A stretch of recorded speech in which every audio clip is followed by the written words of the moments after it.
Test match का आज पहला दिन था। एससीजी पर काफी सारा ड्रामा अनफोल्ड हुआ और पिच भी पूरी तरह से अनप्रिडिक्टेबल थी, that kept the players and spectators on edge. भले ही इंडिया 185 पर ऑल आउट हो गई हो, लेकिन उसके बाद भी कुछ मोमेंटम उन्होंने अपने साथ फील्ड पर छोड़ा, खासकर जसप्रीत बुमराह की फायरी बर्स्ट और लोअर ऑर्डर की फाइट बैक की वजह से।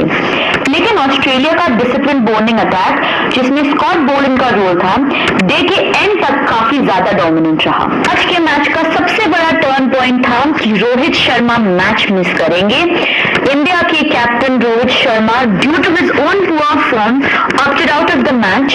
In his place, Jasprit Bumrah ने स्टेप इन किया as the captain and eventually India won the toss और उन्होंने बैटिंग करने का डिसीजन लिया।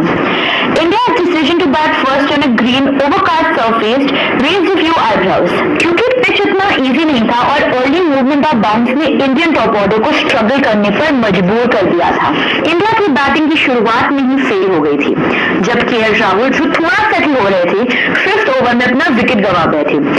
राहुल ने स्टार्क की गेंद को फ्लिक करने की कोशिश की, पर बॉल ने उनका शॉट चिप करके सैम कॉन्स्टेंस के हाथ में दे दिया।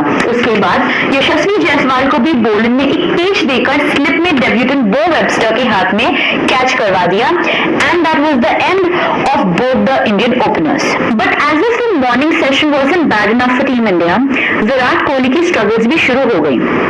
उन्हें एक स्केयर मिला जब एक बॉल ऑफ स्टंप के बाहर लगी और स्टीवन स्मिथ को लगा कि उन्होंने पकड़ लिया है कैच, लेकिन रिव्यू के बाद थर्ड अंपायर ने कहा कि स्मिथ ने बॉल ग्राउंड पर होल्ड करी थी, तो कोहली को कंटिन्यू करने का मौका मिला और इंडिया को एक लाइफलाइन मिली। लेकिन जैसे ही लगा लक इंडिया के फेवर में बदल रहा है, वैसे ही चीजें फ्लिप हो गई।